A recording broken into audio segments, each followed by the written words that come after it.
when and where and with whom does Shedeur practice? Y'all remember that cereal, Rice Krispies? Remember?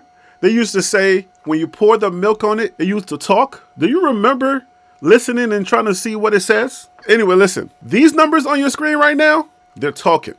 But what exactly are they saying? In my humble opinion, I'm going to tell you exactly what they're saying. I think they're saying that Shedeur is going to win the job over Dillion Gabriel. But before I tell you all of the details, please do me a favor and smash that subscribe button. Make sure to give me the thumbs up. And don't forget to hit that bell notification so that you can get the videos as soon as I upload it to YouTube. All right, family, I got to go ahead and get into this video real quick. So that's all the business I got. You know what time it is. Let's work. What's up, everybody? Thank you so much for clicking on this video. I do appreciate you. Welcome to all of the new subscribers and all of the new supporters here at TLP Sports Club. I just wanted to say I appreciate you and I thank you so much for your support. Thank you and thank you. I go by the name of Harry B. The B means two things. It means business and it means billion. So the Cleveland Browns have several quarterbacks. They drafted two young quarterbacks from college, Dillion Gabriel from Oregon and Shedeurs Sanders from Colorado. Now, to say that they're going to have a quarterback controversy is an understatement. So off the rip, Dillion Gabriel played for 2 more seasons than Shedeur. He played for 6 seasons. Shedeur only played for 4 seasons. Shedeur played for 2 colleges. Dillion Gabriel played for 3. Shedeur, Jackson State, Colorado. Dillion Gabriel, he played at UCF, Oklahoma, and then he played at Oregon. He finished his career at Oregon. If you are a Colorado fan, you're like, 6 seasons?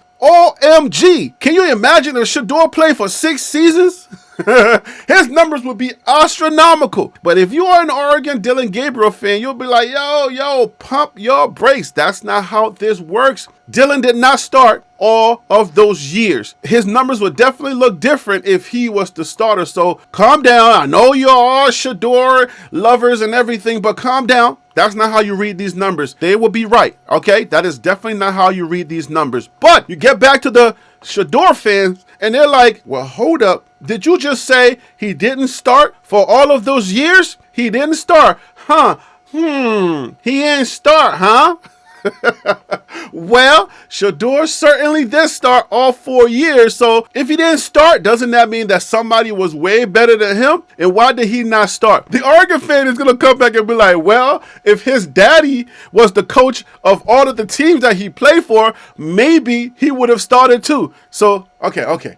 Calm down. Now, here's a tidbit information about Dillion Gabriel. In his freshman season, Dario Mack Jr. was actually projected the starter, but then he got hurt. After he got hurt and Dillion took over, he never relinquished his starting position. Dario just took on as a second string when he came back from his injuries. So basically, from freshman to the time that he finished his career at Oregon, Dillion Gabriel was the starting quarterback. So as you can see, these numbers could be interpreted in different ways. For the most part, these numbers are straightforward. All right, so listen. Before I tell you how Shedeur beats out Gabriel for that second or third spot, I have to tell you the realities of Shedeur's situation getting to that spot. Because there's a little bit of a tightrope that he has to walk to get to that. It ain't going to be easy. Okay, now here's the reality. The NFL is set up very uniquely. You got the owner of the organization. That owner hires a general manager to manage the personnel. The general manager goes out and gets his quarterback. That'll be the head coach. The owner is trusting that general manager to manage the team and manage the budget and everything and making sure that they get the right personnel to get the team to a winning position. Why am I telling you this? It's because the general manager is responsible for how he spends the owner's money. The general manager is essentially sending a message to the owners and saying, I'm going to draft Dillion Gabriel in the 3rd round at number 94. I'm going to invest about $6 million in this young man because that's how much I believe in him. So the general manager is taking about $6 million off the owner's money and saying, we're going to get this guy. That kind of investment is not the type of investment that you're just going to throw to the wayside and say, we don't really care. That means you're placing a high priority on him to make the team. That's what that boils down to. Depending on your position group, when you go into the locker room, Shedeurs Sanders, because he was drafted in the 5th round at 144th, he is going to fall down to the 4th string quarterback list. That's where Shedeur is going to land at. For the most part, most NFL teams are not going to carry a 4th string defensive line and a 4th string offensive line. Each string is going to have their guys to practice with. First team is going to get first team reps, second team reps, third team reps. Shedeur unfortunately falls at that fourth string level. Now, these are just the core realities of what we're dealing with. If you're not investing that much money in Shedeur for the 5th round, then you got to place the priorities on those guys on the depth chart. That's how it goes. Joe Flacco is the OG. He led them to the playoff. Even though they got knocked out from the wild card, he did take them to the playoff. So that's some glimmer of hope. We're going to say Joe Flacco is number 1, and then they brought in Pickett. Pickett has a lot of experience, so he's probably going to take the 2nd rep. Now, what's left is going to be that 3rd and most important spot. 1st, 2nd, and 3rd strings. If an NFL team needs to go all the way down to a 4th string quarterback, they're probably not going to be on an active roster. They're going to be sitting at home watching the games, eating, and trying to stay fit just in case they get that call. All right. And it has happened before. There are scenarios where a guy was at home doing whatever he does, fishing, taking care of his family, doing everything, and then he gets that call because the team actually ran out of quarterbacks. It happens. Injuries happen. Things happen. Some quarterbacks have actually gotten a call when they were doing something totally different outside of football. That is a small possibility that happens. But on an active roster, most NFL teams are going to carry 3 quarterbacks. I'm just setting this whole reality things up so you can understand the tightrope that Shedeur has to walk to get there. Because what we saw in the draft, if you remember, Cleveland had to go back up. They had to trade their way back up to get back to Shedeur at the 5th spot. That's a glimmer of hope that we can hold on to. We can say, well, hold on now. If you had to trade to go up to go get him, that means you believe in Shedeur, right? And you couldn't believe that he was still there, that you thought somebody for sure was going to get him at this point. You know what I'm saying? You thought for sure he was going to be 3rd or 4th round. But the fact that he was still there and nobody got him, you went up and you got him. There's a little glimmer of hope for Shedeur that the organization believed in him enough to be able to expend a little bit of capital to help him out. Because of how the NFL is set up in the hierarchy and on that depth chart, Dillion Gabriel is not going to be somebody that you get rid of because of that $6 million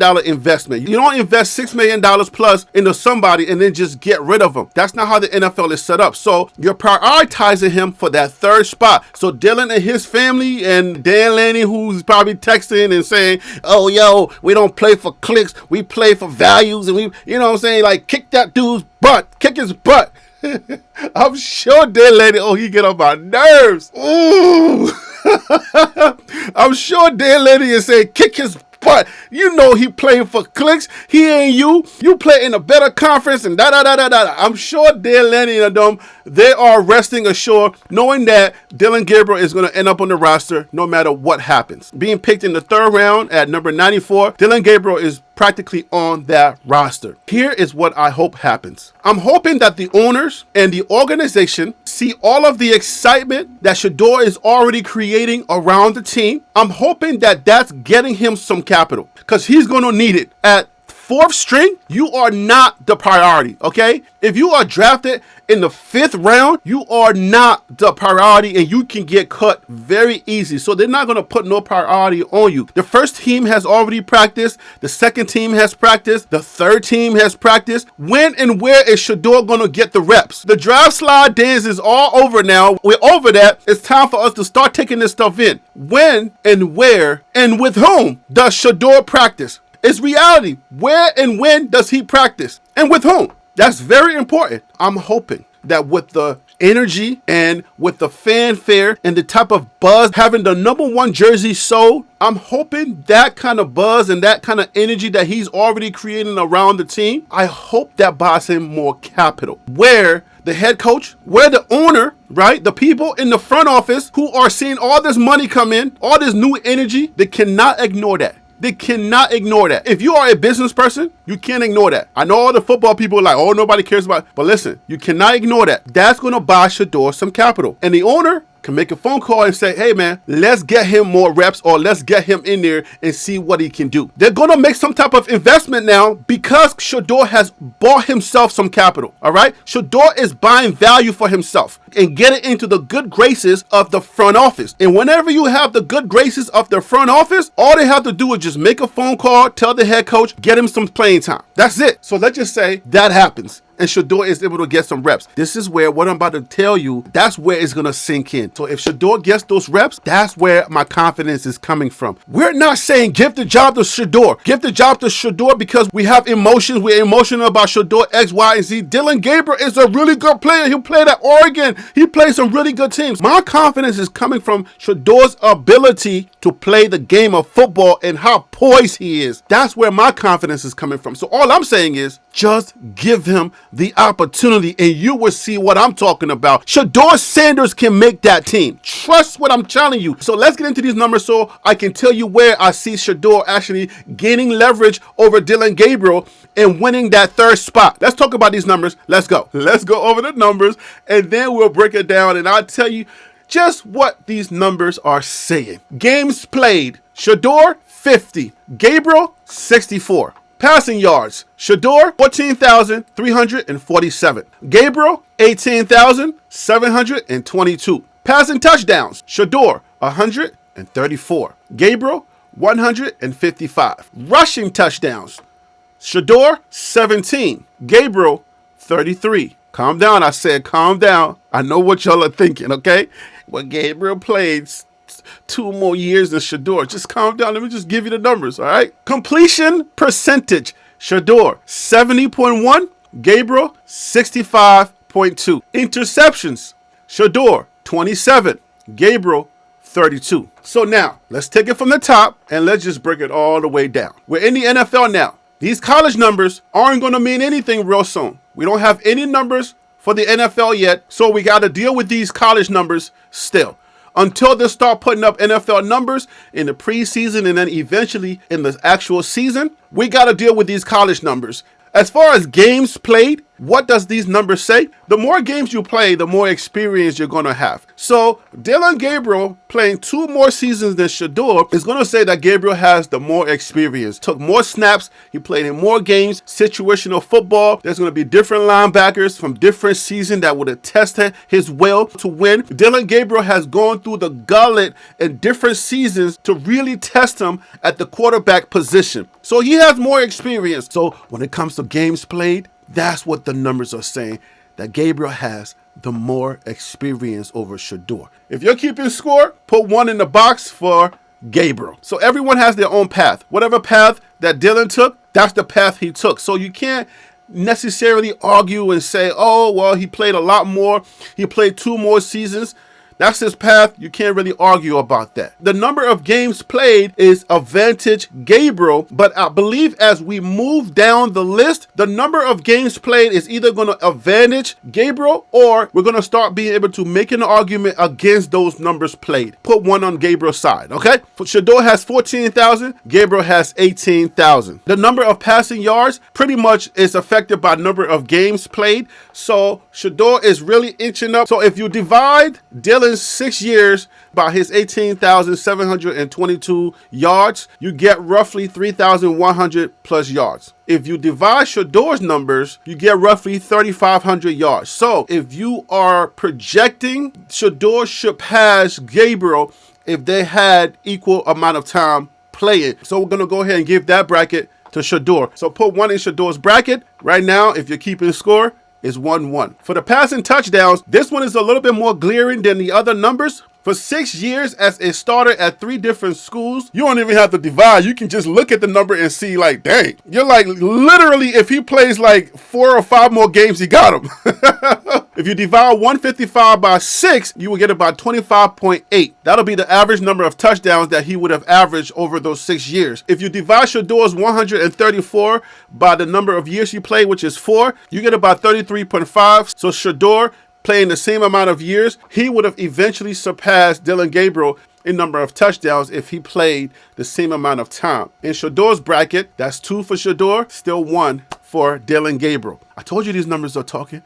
What are they saying? That's exactly what they're saying. I got more because there are some other nuances that you have to consider. The intangibles that you have to consider. We're going to go over some of the intangibles that you must consider when it comes to this whole thing here and why I think these numbers are really going to speak volumes when it comes to Shedeur winning that job, whether it's the second string or third string over Dillion Gabriel. All right? Keep listening. They're still talking. Keep listening. All right, now we go to the category of rushing touchdowns. Shedeur has 17. If you take those 17 and divide them by 4, all right, you get 4.25. If you take Dillion Gabriel's 33 and you divide them by the 6 years that he played, you get 5.5. So that is advantage Gabriel. Shedeur's not a running quarterback. He's more of a pocket quarterback. So that was not his thing. Gabriel is more of a scrambling quarterback than Shedeur is. Would I put Shedeur against Gabriel as far as rushing touchdowns? I think Gabriel takes more opportunities to rush than Shedeur does.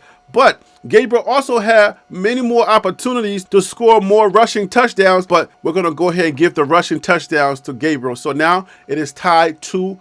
All right, we're moving right down to the next one, the completion percentage. Hold up, pump the brakes. Because if you are a Shedeur fan and you look at this, you're like, come on, Harry, let's move on. We already see the numbers. That's not how percentages work, okay? Because you have to consider the amount of games played. That means that if you're playing more games, the opportunity for you to miss more passes become much higher than if you play less games, less opportunities for you to miss passes. You feel me? But there is something that you have to consider here. Shedeur is known to be the more accurate quarterback, and he was always running for his life. That's something you have to think about. He did not have the same offensive lines that Dillion Gabriel actually had at Oklahoma, at Oregon. I don't know about UCF, but he had a better offensive line than Shedeur. So having that kind of protection, he had more of an opportunity to connect with his passes. All right, that's some of the things that you can take away from that. Running for your life all the time. I mean, you're playing and you're running for your life. That means that the opportunities for him to connect with his passes were much less, but because of his accuracy, he was still able to connect with his passes and make more completions. That's why we're going to have to give it to Shedeur. This is the thing that you have to imagine. All right, forget the fact that I'm a little biased because I'm a Shedeur fan. Forget the fact that I don't like Oregon and Dan Lanning. Forget that. I'm talking strictly numbers here now. If you can imagine for a second, put away my bias for a second and just imagine that it's 3-2 Shedeur. Let's move on down to the final category before we get into the nitty gritty, the number of interceptions. Now we got 27 Shedeur, we got 32 Dillion Gabriel. You're like, Harry B, let's move on. We already know Shedeur won it.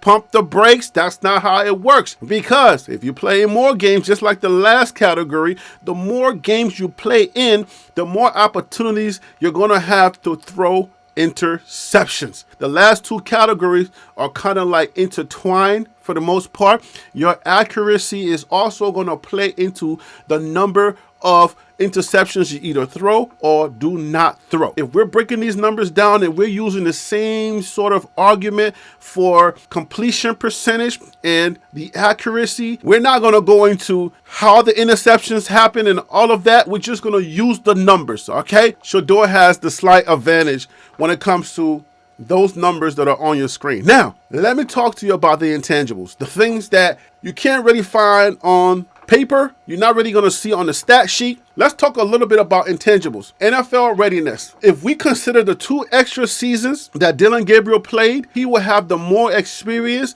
and be more NFL ready than Shedeur. That is a fact, okay? You can't really take that away. That is a fact. He's more NFL ready than Shedeur. He's been playing a lot of football. He's played a lot of really high-level football, being in the Big Ten with Oregon than Shedeur. So when it comes to the skill set and it comes to readiness, I will give that advantage to Dillion Gabriel. When it comes to the big lights, big moments, who's ready for those big moments, I would say it's a tie. Dillion Gabriel has been playing in the Big Ten and he's played in a lot of big games. So those big moments, he's not going to shy away from. He ain't going to come in here being all googly-eyed like, oh my gosh, how many fans are here? There's a lot of fans here. I can't take it. The lights are too bright. I would say, if a lot of y'all would say Shedeur's ready for that moment, but I believe that Dillion Gabriel playing at the level that he played, he's also ready for the big moments because he's played in some really big games that matter a lot. And he's been playing on television for a very long time. So both of those players are television ready. They're ready for the big moments. I would say it's a tie on that. So the nuances, being ready for that big moment, I would definitely say both guys are equally ready for the NFL. So you say, Harry B, all right, so what are you saying? Why do you think that Shedeur will win the job? So when it boils down to talent, both of these guys are very talented. The specific job of a quarterback, your completion percentage That's what it boils down to. You have to be able to complete your passes. You got to be very precise. I believe that Shedeur is more precise when it comes to getting the ball, needling that ball exactly where it needs to be. Shedeur holds the advantage on that. That's why he was able to get a higher percentage rate than Dillion Gabriel. Dillion Gabriel is tough. He's really good. We're not taking anything away from Dillion Gabriel. The argument about, oh, he played in bigger games is not necessarily the argument that's going to win this job, because bigger games, it doesn't really matter. The quarterback position is a protected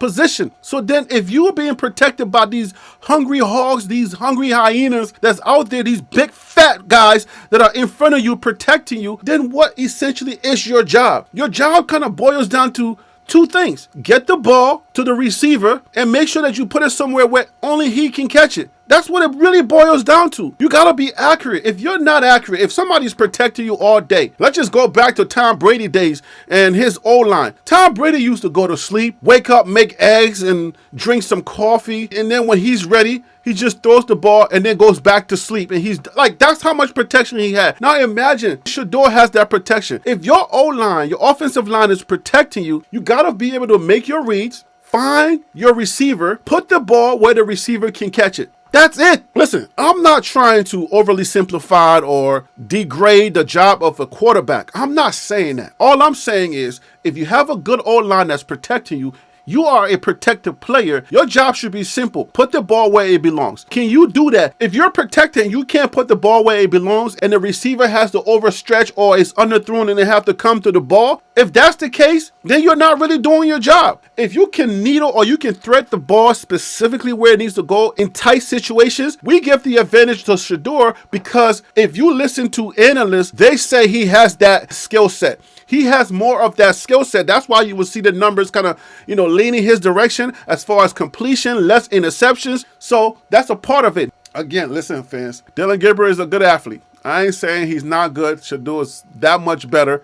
Okay. Shedeur is going to edge him out because of that accuracy and where he's able to put the ball. I'm going to leave it right there, but I want to hear from you. Chime in the comments. I will see you on the next video. Peace.